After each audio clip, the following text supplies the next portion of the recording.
Siap untuk firman Tuhan siang ini? Semangat? Amin. Bapak Ibu, saya menyiapkan khotbah ini dengan penuh perjuangan.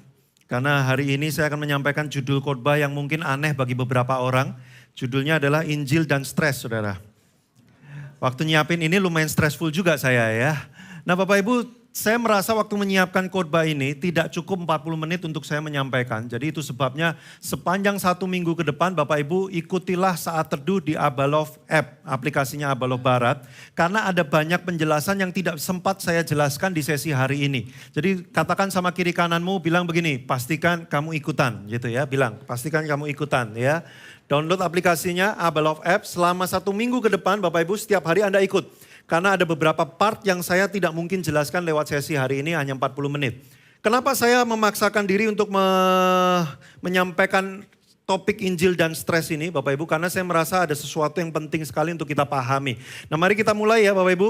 Please be with me ya. Saya nggak akan panjang-panjang. Saudara fokus dengan saya, keluarkan energinya, antusias, semangatnya. Dan cobalah memahami sebisa mungkin. Oke, siap semuanya? Yes, kita mulai ya. Apa sih stres? Oke, silakan munculkan. Stres adalah mekanisme alami tubuh manusia. Jadi artinya apa? Semua manusia pasti punya. Tidak ada manusia yang tidak bisa stres. Semua judulnya masih manusia pasti bisa stres. Ketika menghadapi ancaman dan tantangan. Jadi kapan orang itu mulai stres? Waktu dia merasa terancam atau ada sebuah challenge, ada sebuah tantangan. Nah problemnya adalah apa yang membuat seseorang merasa terancam berbeda dengan apa yang orang lain rasakan. Saya misalnya kalau ada orang deketin saya terus tiba-tiba ngajak kenalan, siapa namanya? Mungkin saya akan merasa terancam dan saya mulai stres. Siapa ini? Ngapain dia deket-deket saya? Wajahnya mencurigakan lagi. Terus pegang-pegang dompet lagi, ngapain dia pegang-pegang dompet? Tapi mungkin beberapa di antara Anda gak merasa terancam, Anda biasa-biasa aja, Anda mungkin gak stres. Nah ini yang bikin ribet. Karena alasan orang merasa terancam itu tiap orang beda-beda. Dan bahkan hal yang paling kecil, tidak penting dan tidak kelihatannya sepele aja, bagi beberapa orang itu bisa berupa ancaman buat dia. Ya. Kadang-kadang bagi beberapa orang, sekedar nggak dibalas WhatsApp-nya aja, itu dia biasa aja. Tapi bagi orang tertentu, kalau dia kirim WhatsApp, tidak segera dibalas, dia bisa merasa terancam hidupnya. Dia bisa stres banget. Makanya kadang-kadang suaminya stres, istrinya enggak. Istrinya stres, suaminya enggak. Lalu mereka berantem, jadilah mereka berdua stres. Ya. Nah karena beda-beda dan hal paling kecil dan gini loh, jangan bilang gini ya. Kamu gitu aja stres, kayak aku dong, aku digituin gak apa-apa. Iya di bidang itu kamu gak apa-apa. Tapi di bidang lain gantian kamu stres, dia gak apa-apa. Jadi jangan suka mengecilkan juga gitu ya. Ih kamu gitu aja kok stres sih. Karena tiap orang tuh titik stresnya beda-beda. Karena yang dianggap sebagai ancaman beda-beda. Bayangkan gini. Kalau saya dari lahir nggak pernah punya pengalaman yang baik dengan orang tua, nggak pernah ada pengalaman yang baik dengan sosok otoritas pemimpin, maka ketika saya masuk gereja coba dipimpin, saya terancam. Saya nggak pernah punya pengalaman kok. Ini orang mau ngapain, mau ngatur hidup saya bisa stres. Tapi mungkin Anda hidup dari awal sampai akhir punya figur-figur otoritas yang baik dalam hidup Anda, sehingga waktu Anda di gereja mau dipimpin, ya Anda biasa-biasa aja nggak stres. Nah maksud saya adalah gini loh Bapak Ibu. Ada banyak penyebab kenapa orang itu bisa stres dengan berbagai hal yang menurut kita gak masuk akal. Nah itu satu. Kemudian yang kedua, tantangan itu juga menimbulkan stres. Anda mau nikah, Anda pasti stres. Kecuali buat Anda pernikahan itu gak penting. Kenapa? Karena kehidupan pernikahan adalah sebuah tantangan yang baru. Anda naik jabatan itu pasti akan stres. Bahkan ada orang... ada temen gitu ya cerita, dia habis pindah kerja by the way, ke perusahaan yang lebih bagus. Saya pikir anak saya loh ya. Ternyata anaknya Ryan ya. Apa perlu saya bangunin anak saya nemeninnya? By the way Bapak Ibu, dulu sebelum saya punya anak, kalau lihat kayak gini saya stres. Saya kesel banget. Sekarang setelah punya anak, maklum saya. Tiap hari dia kayak gitu. Jadi makanya biasa aja gak apa-apa ya. Nah balik lagi Bapak Ibu, tantangan itu juga menimbulkan stres. Teman saya ini baru pindah kerja di tempat yang lebih baik. Gajinya lebih tinggi. Semua fasilitasnya lebih bagus. Waktu hari pertama ditanya gimana kerjaan yang baru. Dia jawab, aku mau resign aja. Loh Hal yang baru, hal yang baik itu pun menimbulkan stres. Nah, apa yang terjadi pada waktu orang stres? Mari kita lihat di slide berikutnya. Ada dua hal yang terjadi waktu manusia stres. Bapak Ibu, Anda jangan buru-buru gini ya. Ini khotbah atau seminar sih? Tenang. Ya, separuh seminar, separuh khotbah. Nanti Anda akan mengerti kenapa saya perlu ungkapkan ini dulu. Ada dua hal yang terjadi waktu orang stres. Pertama, tubuh fisik kita akan memompa semua energi dan menyiapkan tubuh kita untuk kita melakukan sebuah tindakan yang ekstrim. Itu sebabnya kenapa waktu orang stres, jantung akan berdetak lebih cepat, dia memompa darah ke seluruh tempat, terutama kaki dan tangan, supaya siap-siap mau lari atau mau pukul sesuatu. Terus kemudian untuk sementara dia akan menghilangkan prioritas kepada beberapa area dalam fungsi tubuh kita, salah satunya adalah pencernaan. Itu sebabnya kenapa orang kalau stres berkepanjangan, yang kena duluan salah satunya adalah pencernaan. Coba lihat wajah kiri kanannya, seberapa sering dia asam lambung. Naik. Kayak 20 tahun yang lalu saya nggak pernah denger deh orang asam lambungku naik, nggak ada deh. Sekarang semua orang asam lambungnya naik. Ya, kayak harga emas.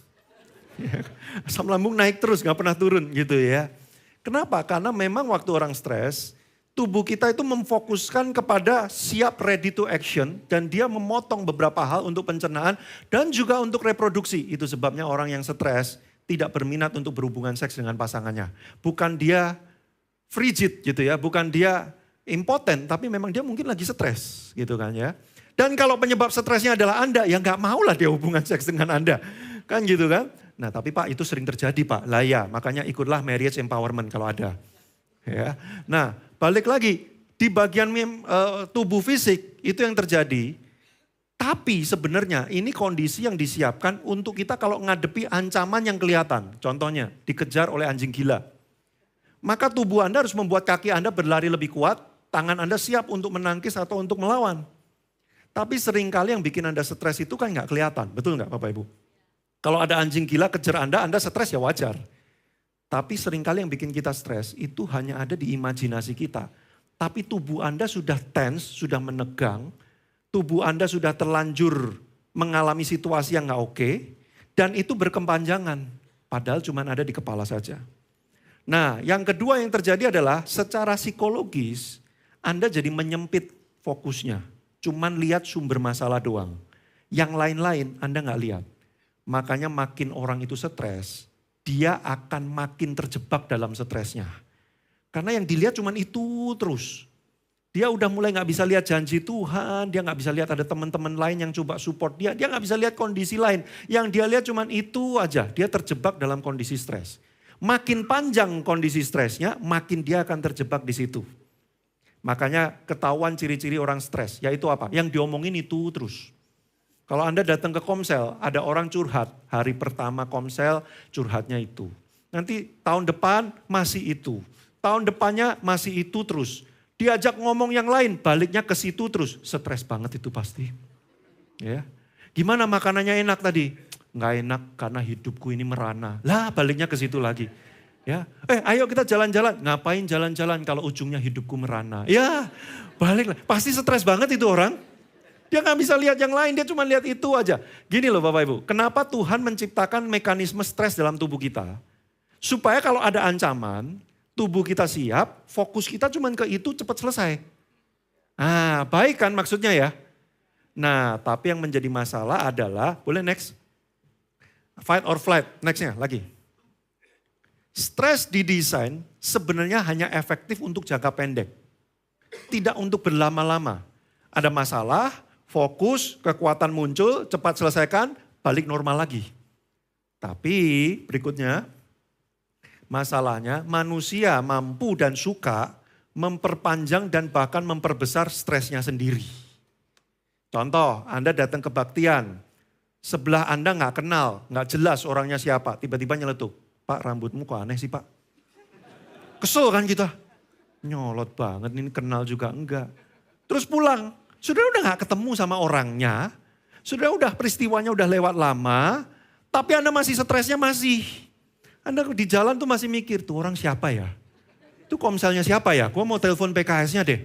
Ya, kok gak diajarin yang bener gitu ya ngomong ya, kurang ajar. Loh, Kejadiannya udah lama, udah gak ada, ancamannya udah lewat. Tapi Anda masih menyimpan, Anda masih pikir. Nah manusia tuh punya kemampuan untuk itu. Itu sebabnya seringkali lebih dari separuh apa yang membuat Anda stres sebenarnya belum terjadi atau sudah tidak terjadi lagi. Tapi Anda masih stres. Ada satu buku yang menarik.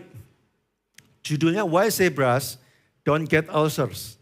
Kenapa zebra tidak punya tukak lambung? Kenapa zebra nggak pernah punya masalah dengan pencernaan? Asam lambung naik, mah, ya, atau lambungnya luka. Nah, jadi si peneliti ini iseng banget ya, dia meneliti zebra. Dia menemukan rupanya gini loh, zebra itu bisa minum di air yang sama satu kolam sama singa. Tanpa merasa stres sama sekali. Tapi begitu singanya mulai lari mau terkam dan makan dia, zebra langsung stres, kakinya jadi kuat, dia lari, melarikan diri. Nah begitu si singa kejar dia, udah mulai belok, gak kejar dia lagi. Anda kalau sering nonton dokumenter ya, itu zebra bisa balik ke kolam yang sama, minum dengan singa yang tadi mengejar dia, di kolam yang sama tanpa stres. Kenapa? Karena stresnya dia itu hanya kalau ancamannya real. Singa kejar, dia stres, lari. Begitu singa gak kejar, ya berarti udah bukan ancaman lagi kan? Ya dia balik normal lagi, ya dia santai lagi. Makanya gak pernah asam lambung naik. Tapi cepat mati memang. Lah satu kolam sama. Ya. Tapi kerugiannya adalah gini, jadi manusia, Anda kalau lihat singa satu kolam nggak mau minum, Anda udah stres duluan, Anda bertahan hidup lebih lama. Tapi problemnya adalah kalau di WhatsApp Anda sekarang dikirim di grup blok kompleks perumahan Anda tulisannya gini, hati-hati singa masuk ke kompleks kita. Anda udah stresnya dari sekarang kan? Gila nanti kita pulangnya caranya lewat apa? Wah kita mesti beli senjata dulu nih, ya atau kita panggil siapa dan sebagainya. Anda stresnya dari sekarang. Padahal mungkin Anda pulangnya masih 5 jam, 6 jam, 7 jam lagi. Tapi Anda stresnya udah dari sekarang. Ancamannya belum benar-benar terjadi, tapi Anda sudah merasa terancam. Bahkan beberapa di antara kita begitu kreatif mengembangkan, oh apa aku belajar teknik silat dulu ya. Nanti pulang aku giniin, atau gimana ya dan sebagainya. Nah inilah yang membuat kemudian pencernaan Anda di stop, beberapa fungsinya, beberapa organ tubuh Anda bereaksi terhadap itu, singanya belum ada, bahkan Anda pulang tidak ada singanya, tapi tubuh Anda sudah terlanjur menerima reaksi stresnya. Dan banyak orang sakit, bahkan meninggal, kesehatannya menurun, psikologiknya terganggu karena hal-hal seperti ini. Dan ini kita cuma ngomongin singa yang gak mungkin terjadi loh. Tapi kalau kita ngomongin penyakit, kita ngomongin masalah finansial, kita ngomongin kondisi politik tahun depan, kita ngomongin bagaimana dengan pergerakan LGBT ke depan? Anak-anak saya nanti akan jadi apa? Kriminalitas meningkat, penipuan makin banyak, orang bisa lakukan hal yang jahat. Gimana Anda gak stres? Saya baru ngomong gini aja Anda udah mengkerut semua. Langsung stres padahal belum terjadi loh. Saya baru mengucapkan loh Bapak Ibu. Kenapa saya panjang lebar ngomong ini? Terus next. Masalahnya adalah kita memang hidup di dunia yang sudah rusak. Yang bisa memunculkan berbagai macam yang menyebabkan kita stres. Yang saya ungkapkan beberapa barusan itu cuma sebagian kecil Bapak Ibu. Kalau Anda lihat kondisi hari-hari ini, hidup makin sulit. Hal-hal yang aneh-aneh makin banyak terjadi. Penyakit semacam seperti COVID kemungkinan ke depan akan mulai bermunculan lagi. Dan kita nggak tahu kapan dan bagaimana bentuknya. Saudaraku, hidup di dunia ini memang tidak akan pernah lepas dari stres. Karena selalu ada hal yang bikin kita stres. Kalau saya rangkum gambarnya ini. Kita hidup di dunia yang terus menekan kita dengan berbagai macam masalah. Bahkan kita diem gak ngapa-ngapain aja kita bisa kena masalah. Pernah gak Anda diem, nyetir mobil diem, lagi parkir, bisa ditabrak dari belakang? Ada yang pernah ngalamin kayak gitu? Lagi parkir Pak, gue gak ngapa-ngapain Pak. Ada aja dari belakang, aduh stres. Harus bawa ke bengkel, besok mobilnya dipakai, mau dipakai gimana dan sebagainya. Kita hidup di dunia yang seperti itu. Plus ditambah, kitanya sendiri suka menambah-nambahkan, membesar-besarkan dan mengolah itu menjadi makin besar. Makanya tahun 90-an ada iklan di televisi seperti ini iklannya. Susah ya jadi manusia ya. Ribet banget, enak jadi monyet kali ya. Makan pisang cukup bahagia. Jadi manusia Hal terkecil sekalipun bisa membuat Anda pusing, bisa membuat Anda ribet, bisa membuat Anda stres. Nah, kondisi ini ditangkap oleh Musa, Mazmur 90 ayat 10. Dia berkata begini, masa hidup kami 70 tahun, jika kami kuat 80 tahun. Mungkin ada yang bonusnya sampai lebih 90-100 tahun ya. Dan kebanggaannya adalah kesukaran dan penderitaan sebab berlalunya buru-buru dan kami melayang lenyap. Bapak Ibu, Anda coba cek deh. Keberhasilan Anda, pencapaian Anda yang paling membanggakan hari ini. Apa yang Anda miliki, Anda yang bisa dapatkan, itu harus ditukar dengan banyak kesukaran dan penderitaan. Betul nggak betul? Untuk Anda bisa punya rumah yang Anda miliki hari ini, Anda bangun hari ini, Anda harus menukarnya dengan tahun-tahun penuh perjuangan, stres, mikirin ya. By the way, saya habis renovasi rumah. Stressful banget ya saudara ternyata ya. Nanti kordennya warna apa ya? Motifnya apa ya? Nanti kursinya aku mau yang model kayak gini ya. Ini. Ih ternyata bikin stres. Untuk sebuah kenikmatan Anda duduk di kursi dengan tenang, itu harus ditukar dengan banyak beberapa hal yang membuat Anda harus berjuang di masa-masa sebelumnya. Makanya bagi manusia, kesukaran dan penderitaan itu kebanggaan. Coba kalau Anda ngobrol dengan orang-orang yang udah lanjut usia ya, umurnya udah banyak.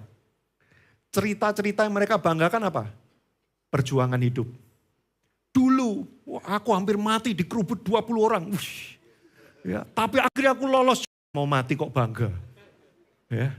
Dulu miskin, papa ini dulu miskin, ya, makan itu sampai pasir papa makan, bangga lagi. Ya. Lu yang diceritakan itu, kalaupun dia menceritakan keberhasilan, papa kemudian menjadi pemenang. Tapi kemudian yang diceritakan apa? Tapi sebelum itu,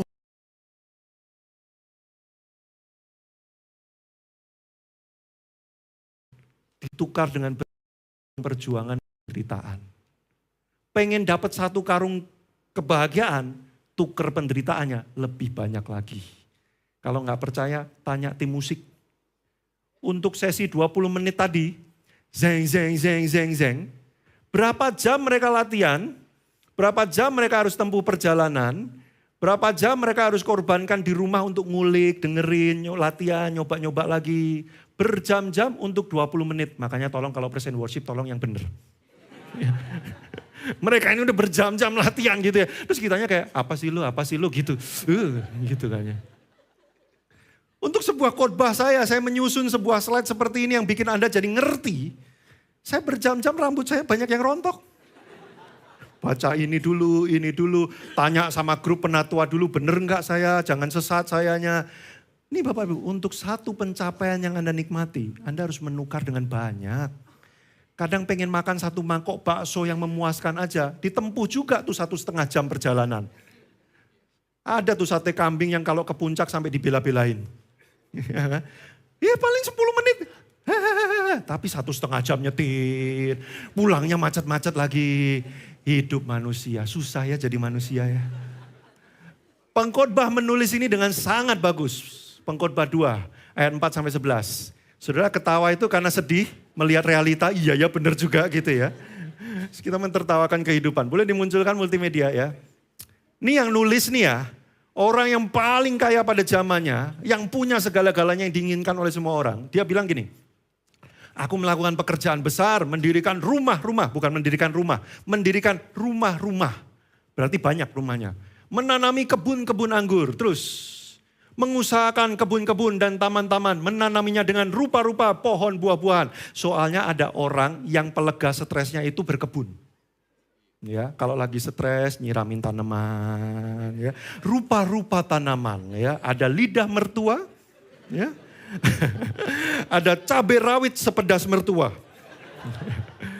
Wah, ya, ini Salomo, semua jenis tanaman dia kumpulkan, gitu kan. Terus apa lagi? Aku menggali bagiku kolam-kolam untuk mengairi di situ tanaman pohon-pohon muda. Ada orang yang pelega stresnya tuh kalau dengar suara bergemericik. Makanya saya renov rumah, saya bikin air terjun kecil. Kricik, supaya saya tenang. Ujungnya saya stres. Kenapa? Tagihan listrik dan air meningkat. Pengen melegakan stres, dapat tambahan stres. Itulah hidup. Terus, Aku membeli budak laki-laki perempuan, budak lahir di rumahku. Mempunyai banyak sapi, kambing domba, melebihi siapapun yang pernah hidup di Yerusalem sebelum aku kepemilikan. Terus, perak, emas, harta benda raja-raja dan daerah-daerah. Aku mencari biduan dan biduanita. Dan yang menyenangkan anak-anak manusia. Apa yang menyenangkan anak-anak manusia? Banyak gundik. Ya, Bapak Ibu, Salomo dikenal istri dan gundiknya 1.000 orang. Ya, tidur, kalau mau tidur aja setahun kurang. Setahun kan 365 hari. Nah 1.000 dibagi 365 hari berarti satu gundik kebagian 3 tahun sekali ketemunya. Tiba-tiba kok lu udah tua Salomo? Iya kan 3 tahun yang lalu gitu. Bapak Ibu, kalau Anda hari ini mengejar orang kumpulin banyak hal yang hebat-hebat memukau. Salomo lebih daripada itu. Kita baca ayatnya berikutnya.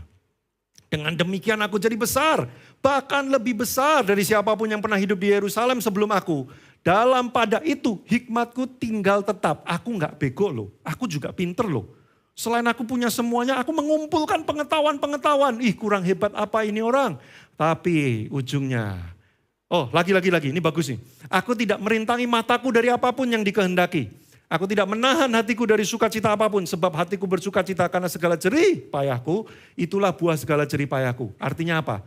Aku lihat apa, aku pengen, aku beli, aku dapatkan, aku bikin. Lihat siomay, aku makan. Apa lu? Gak usah larang-larang. Dia punya semuanya. Kalau kita kan kadang-kadang gak bisa gitu ya saudara ya. Lihat, pengen, aduh duitnya gak ada. Sedih kan? Salomo enggak. Dia lihat, dia pengen, dia jadiin. Apapun itu Bapak Ibu. Terakhir, ketika aku meneliti segala pekerjaan yang telah dilakukan tanganku dan segala usaha yang telah kulakukan untuk itu dengan jerih payah, lihatlah segala sesuatu adalah kesia-siaan dan usaha menjaring angin. Memang tak ada keuntungan di bawah matahari. Saudara, ini sebenarnya kabar buruk bagi orang-orang yang mengejar dunia ini begitu rupa. Karena Salomo kasih tahu gini, lu punya apa sih? Gue udah punya semuanya. Lu kejar apa? Gue udah nyampe di sana. I've been there, done that. Saya sudah ada di sana, lakukan itu. Dan gue kasih tahu lu ujungnya. Kesia-siaan. Banyak orang mengira waktu dia stres, dia lakukan, dia kejar sesuatu supaya dia bahagia dan gak stres lagi. Tapi dia akan kecewa karena dia akan selalu menemukan stres lagi baru. Stres lagi baru. Masalah lagi baru. Masalah lagi baru. Tidak punya uang, jelas stres. Tapi punya uang tidak menjamin tidak stres. Berapa banyak orang yang karena duitnya begitu banyak, dia stres sendiri karena duitnya begitu banyak. Simpennya di mana ya? Nanti kalau dicolong orang gimana ya? Aku harus pikirin sistem keamanan digital yang benar-benar aman. Sudah bisa bayangin gak? Anda taruh uang di bank Anda, itu berapa duit? Itu kan bentuknya angka kan? Bukan kertas kan? Angka kan? Kalau ada hacker masuk, diganti jadi 0, apa lu? Sudah mau gimana? Loh itu bisa terjadi kapan saja loh Bapak Ibu. Hacker pinter masuk, rekening Anda dibikin jadi 0. Itu kerja keras Anda seumur hidup men. Oh kalau gitu Pak aku beli emas saja. Aku taruh di safety deposit box. Terus terjadi gempa, hancur, brung gitu ya. Nggak ada yang bisa ngambil lagi. Sama, kalau Anda tiap hari pikirin itu, stres kita. Nggak punya duit stres. Punya duit bukan berarti tidak stres juga. Next, manusia mencoba meraih, mengejar, memiliki, melakukan semua yang diingini hatinya. Mengira di sana kebahagiaannya. Tapi realitanya, coba lihat segitiga ini. Paling atas dulu. Manusia hidup banyak masalah, banyak stres. Turun ke kanan, makanya dia coba mengejar hal-hal yang dia inginkan. Belok ke kiri, ternyata setelah dia kejar, ujungnya sia-sia juga. Balik lagi ke atas, makanya tambah stres. Terus muter aja terus. Kutukan hidup di dunia itu ini. Bapak Ibu. Anda liburan supaya gak stres kan? Pulang liburan? Kenapa stres? Karena gak bisa liburan terus. Anda makan enak supaya gak stres kan? Setelah makan enak, stres, kolesterol naik. Berat badan naik. Ya kan? Makanya boleh dimunculkan.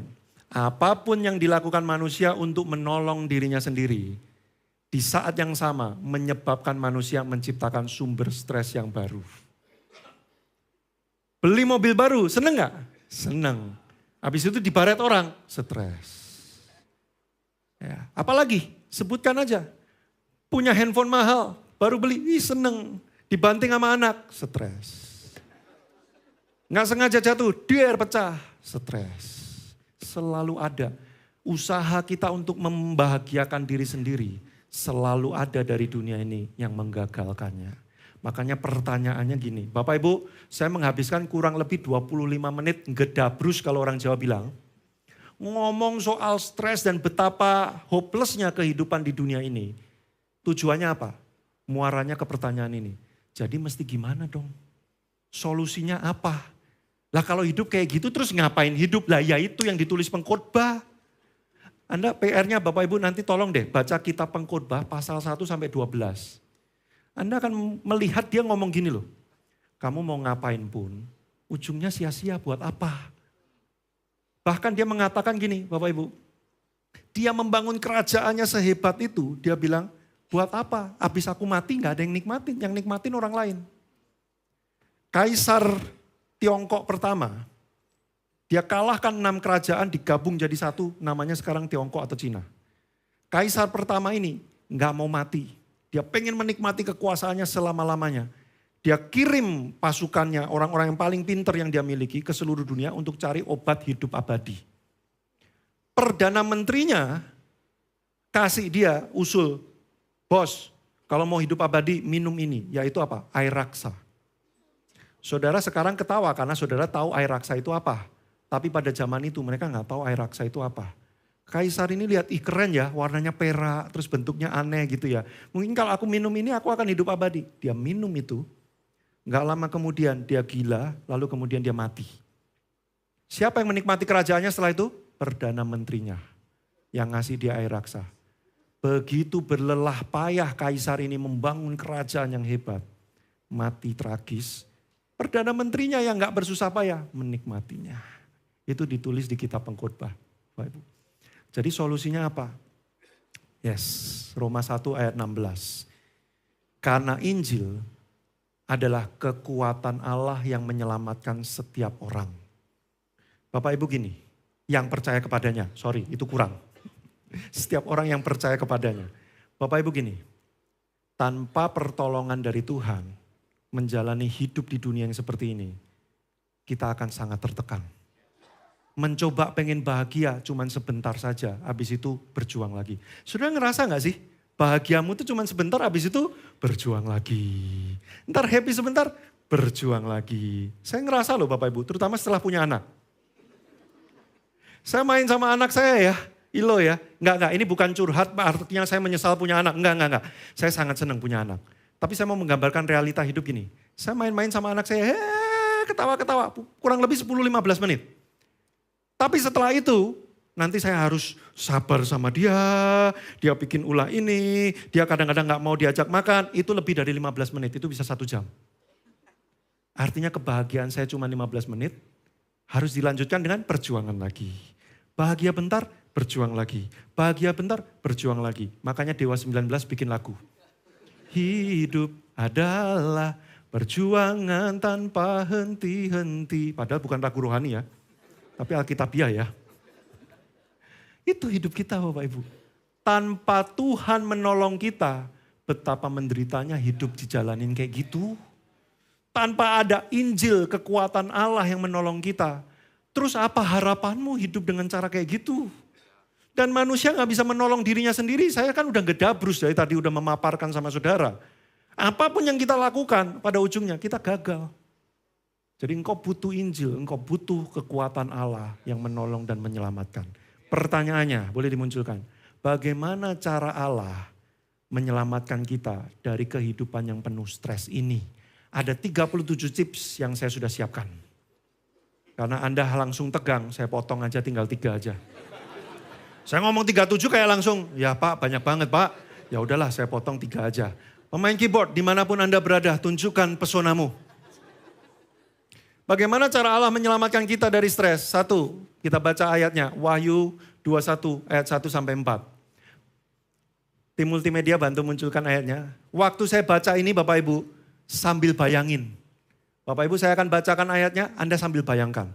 Ya, ini adalah penglihatan yang diterima Yohanes di akhir masa-masa akhir dari hidupnya. Di Pulau Patmos, Tuhan berbicara sebuah revelation, pewahyuan yang penting sekali. Salah satu penglihatannya adalah ini. Lalu aku melihat langit yang baru dan bumi yang baru. Sebab langit yang pertama dan bumi yang pertama yang kita hidupi sekarang telah berlalu dan laut pun tidak ada lagi. Berikutnya. Dan aku melihat kota yang kudus, Yerusalem yang baru, turun dari surga, dari Allah, yang berhias bagaikan pengantin perempuan yang berdandan untuk suaminya. Berikutnya.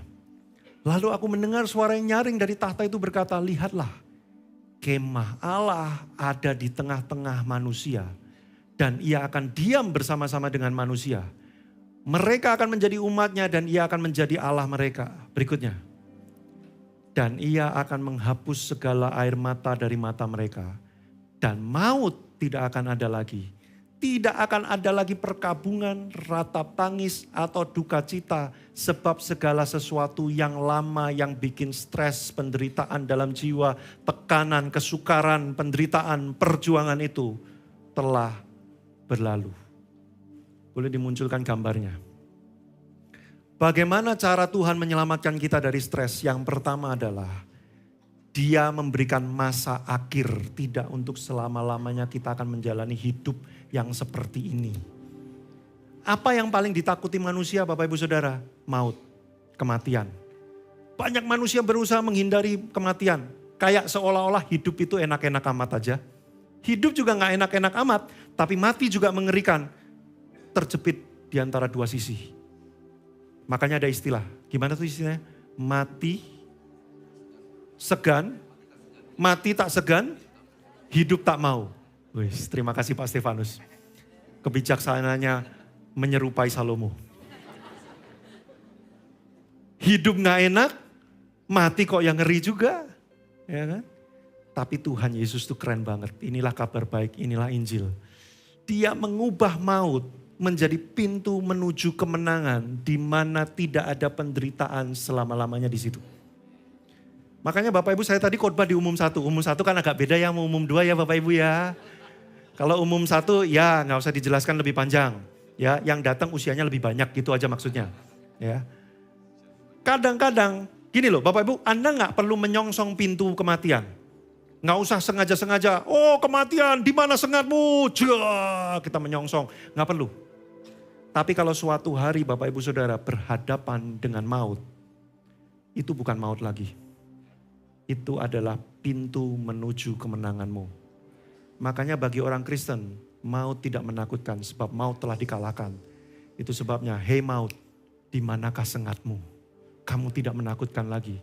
Karena justru itu pintu perpindahan dari hidup yang penuh perjuangan. Harus cari duit, bisa kena sakit, ditipu orang, digosipin orang, gak bisa percaya sama orang.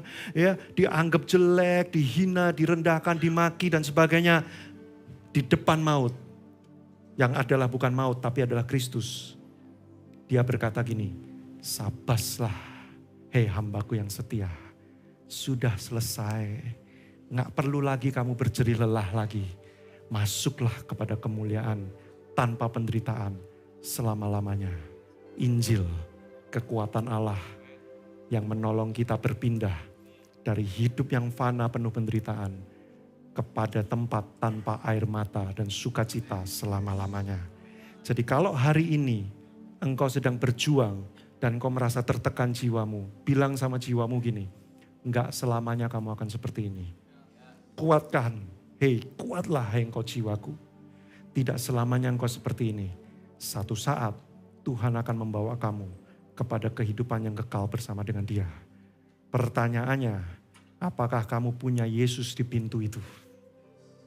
Jika tidak ada Yesus di pintu itu, udah hidup setengah mati, habis mati tambah amsyong. Tapi kalau engkau punya Yesus, perjuangan kita tidak sia-sia. Loh, sudah nangkep gak maksud saya? Kalau sudah gak punya Yesus, buat apa kamu berjerih lelah menanggung stres selama ini setengah mati, hidup gak enak banget kan? Habis itu masuk neraka, lah amsyong banget kan?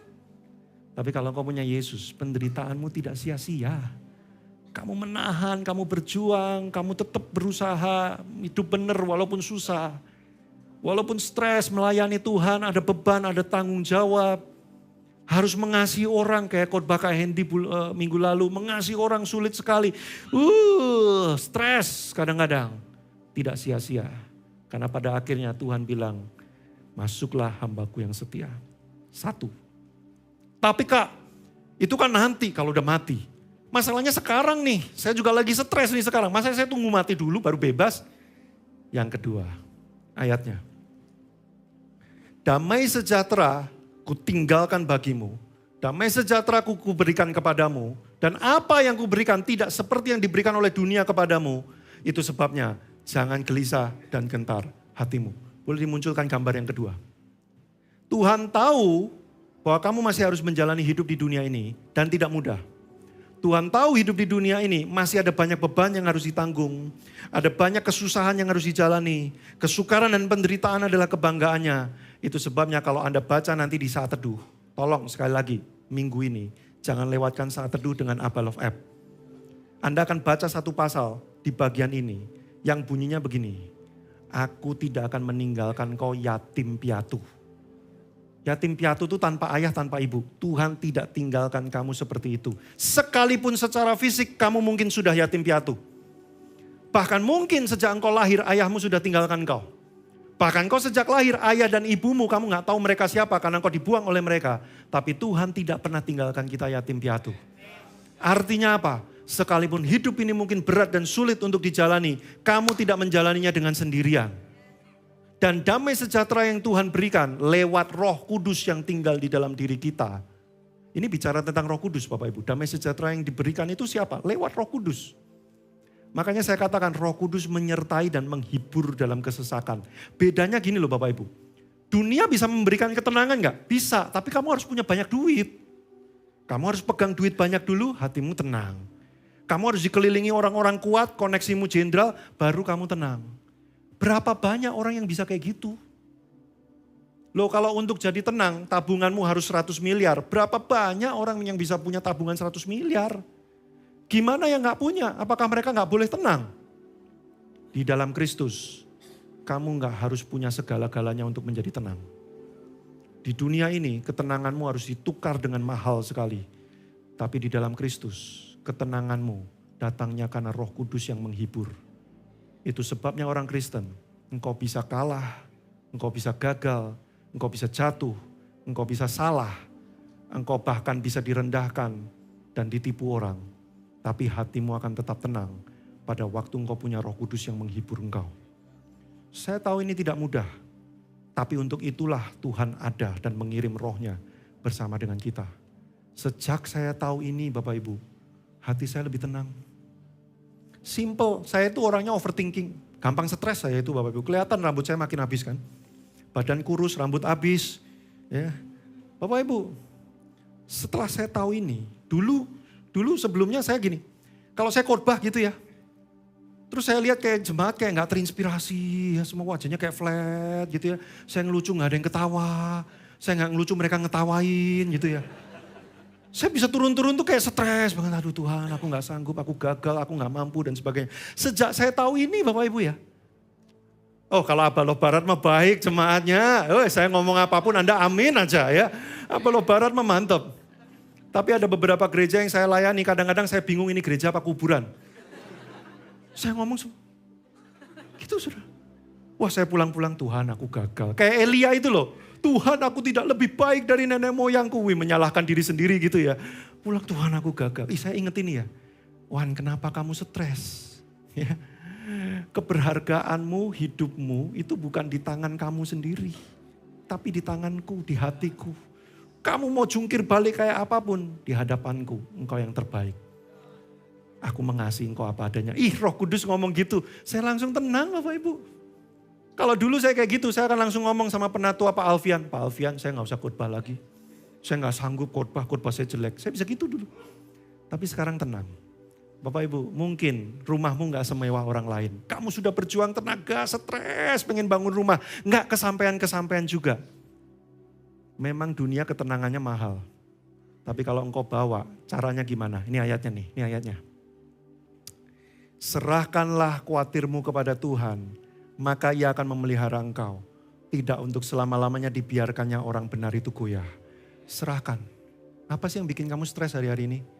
Bapak Ibu, kalau saya ditanya, salah satu yang bikin saya stres, karena saya punya anak di umur di mana saya tidak muda lagi. Umur saya hampir 45 tahun, anak saya baru 2 tahun. Kalau nanti dia kuliah umur 20-an tahun, saya udah kepala 6. Saya kemarin lihat di cermin, sudah ada 3 titik coklat di sini. Mata saya yang kiri mulai turun. Saya kalau selfie, mata kiri saya tuh kelihatan turun banget. Lutut saya mulai cenut-cenut kalau saya lari agak lama. Pinggang saya mulai encok. Dan saya kalau present worship terlalu berlebihan, mulai ngos-ngosan. Saya mikir 20 tahun lagi, saya seperti apa ya? Masih sanggup gak ya saya menjadi bapak yang memberi arahan buat ILO? Dia mengarungi dunia yang ada LGBT, udara makin buruk, ISPA di mana-mana, sakit di mana-mana. Aduh, gimana Tuhan? Saya akan stres. Itu sebabnya saya gak bisa dengan kekuatan saya sendiri. Sepinternya saya mau merancang, ngitung butuh duit berapa, saya harus atur rumah saya kayak gimana, parenting yang sebaik-baiknya. Saya butuh kekuatan Allah menyelamatkan saya, Bapak Ibu. Saya butuh Injil. Hidup ini terlalu sulit dijalani tanpa kekuatan Allah. Saya butuh kekuatan Allah menyelamatkan saya. Saya butuh Injil. Semakin stres hidup saya, semakin saya butuh Injil. Waktu saya ingat anak saya langsung ngomong gini, udahlah, Tuhan akan tolong. Entah bagaimana caranya, Tuhan tolong. Serahkan khawatirmu sama Tuhan. Nikmatin aja dia yang sekarang lagi ketawa-ketawa dan kadang-kadang bandel. Nikmatin aja dia yang sekarang. 20 tahun lagi nanti ada urusannya. Serahkanlah kepada Tuhan. Lah kalau kamu gak punya Tuhan, kamu mau serahkan sama siapa? Ke orang pinter? Belum tentu dia lebih pinter dari kamu. Dia cuma sok pinter aja. Kamu mau serahkan sama siapa? Kalau kamu gak percaya Tuhan dan gak punya Tuhan dalam hidupmu. Suatu kali murid-murid Yesus naik perahu. Badai datang, dikatakan angin ribut mengamuk. Saudara, murid Yesus itu sebagian adalah nelayan kawakan. Mereka terbiasa melaut di tengah malam dengan perahu yang kecil di tengah gelombang pada musim-musim tertentu. Mereka gak gampang takut dengan gelapnya. Saudara pernah melaut pakai perahu kecil di tengah malam gak? Cuman bawa lentera kecil. Jangan, serem. Saya cuman cerita, gak pernah juga. Gila, kelihatannya kayak pernah mau cerita. Gak pernah, terlalu serem. Mereka tiap hari kerjanya itu. Kalau sampai mereka freak out ketakutan, itu lebih dari biasanya Bapak Ibu. Badai benar-benar mengerikan. Tapi puji Tuhan, Yesus ada di kapal mereka. Yesus bersama dengan mereka. Saudaraku, bagaimana cara Allah menyelamatkan kita dari stres? Seringkali bukan mengambil stresnya, tapi dengan berjalan bersama dengan saudara, menguatkan, menghibur hatimu, sekalipun di tengah-tengah keadaan stres. Makanya nanti waktu Anda saat teduh, Anda akan menemukan kalimat yang saya tulis begini. Allah bukan menyelamatkan Anda hanya dari stres, tapi Allah juga menyelamatkan Anda pada saat Anda stres. Saudaraku, kapalmu mungkin akan bergelora, tapi Yesus ada di kapalmu. Serahkanlah.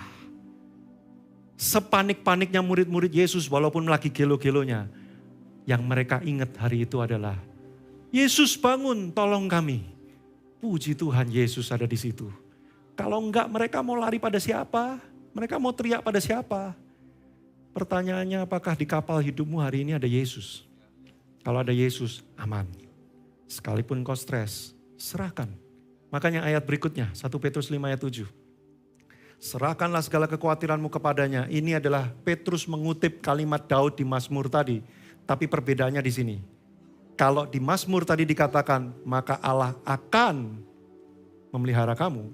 Maka di 1 Petrus dikatakan, sebab Dia yang memelihara kamu. Artinya Dia sudah melakukannya. Bukan akan, Dia sudah melakukannya. Dia pelihara Anda. Terlepas dari apapun yang terjadi, Anda duduk di ruangan ini karena Tuhan memelihara Anda.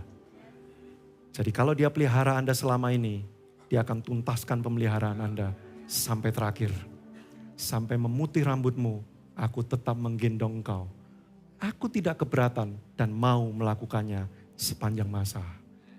Apa yang mengkhawatirkan Bapak Ibu Saudara? Hari ini doa, serahkan. Ada banyak hal yang Anda gak bisa lakukan apa-apa. Anda cuma bisa berserah aja sama Tuhan. Serahkan sama Tuhan. Berikutnya, semakin kamu coba pegang kendali sendiri, makin kamu berpusat pada dirimu sendiri, kamu akan makin stres. Ayat berikutnya.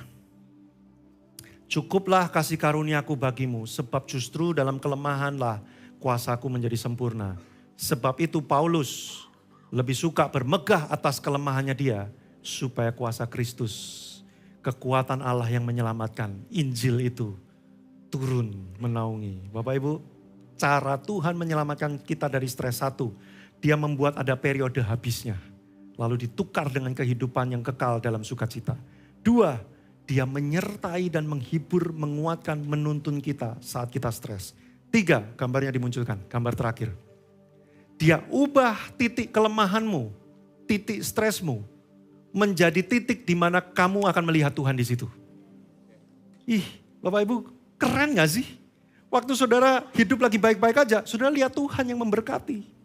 Waktu saudara lagi susah, waktu saudara lagi stres, waktu saudara lagi tertekan, saudara juga bisa lihat Tuhan di situ memberkati saudara. Jadi apalagi yang menggelisahkan hati kita kalau dalam setiap momen engkau melihat Tuhan di sana. Dalam waktu saya punya duit, saya akan lihat Tuhan di sana. Tapi kalau suatu hari saya lagi gak punya duit, saya pun bisa lihat Tuhan di sana. Karena dalam kelemahanlah Injil turun menaungi kita, menunjukkan kuasanya. Makanya Injil itu disebut kabar baik Bapak Ibu. Karena hidup yang penuh dengan keputusasaan ini, ada jalan keluarnya. Saya tutup dengan kalimat terakhir. Pak, dari tadi terakhir, iya swear ini terakhir. Terkadang Tuhan tidak mengubah situasimu, tetapi dia mengubah dirimu, supaya engkau berjalan menghadapi dan melewati situasi itu. Terkadang sumber stresnya gak hilang, karena mungkin dia istrimu, atau suamimu. Kalau kamu berdoa, hilangkan sumber stresku, ya langsung dipanggil ke rumah Bapak. Nanti kamu menyesal dan stres lagi. Ya. Kadang-kadang gak hilang. Tapi yang dia lakukan apa? Dia menenangkan hatimu, dia menguatkan hatimu, memberi hikmat. Kamu sendirian gak sanggup. Tapi kekuatan Allah menyelamatkan kita. Injil menolong kita. Sumber masalahnya masih sama. Tapi sikapmu berbeda. Saya tutup singkat, 1 menit aja Bapak Ibu. Bangunkan yang tidur, 1 menit aja. Kalau ditanya, saya punya sumber stres gak? Saya punya. Ada beberapa sumber stres yang saya pikirkan berbulan-bulan, bertahun-tahun saya stres banget. Saya curhat sama penatua beberapa, ya aduh saya ngalamin gini, saya ngalamin ini. Stres banget Bapak Ibu. Tapi satu titik waktu saya paham ini, Tuhan bilang gini, aku tidak akan mengambil itu dari kamu. Cukuplah kasih karuniaku buat kamu. Justru dalam kelemahanmu kamu akan melihat aku bekerja. Saudara sekarang cara pandang saya gini, waktu ketemu dengan sumber stres itu, saya langsung hatinya gini, saya mau lihat Tuhan. Kapan engkau menyatakan kuasamu buat aku? Saya akan tunggu sampai Tuhan menyatakan kuasamu buat aku. Lakukan buat hidupku sekarang. Jadi saya gak uring-uringan lagi. Saya jadi hopeful. Saya jadi punya pengharapan bahwa Tuhan mau bekerja lewat problem ini. Lewat sumber stres ini. Saya tunggu Tuhan. Nunggunya sampai kapan? Sampai Tuhan datang kembali, gak apa-apa. Kalau sampai Tuhan datang kembali ternyata gak diberesin, ya gak apa-apa kan Tuhan udah datang kembali. Bapak Ibu nangkep maksud saya?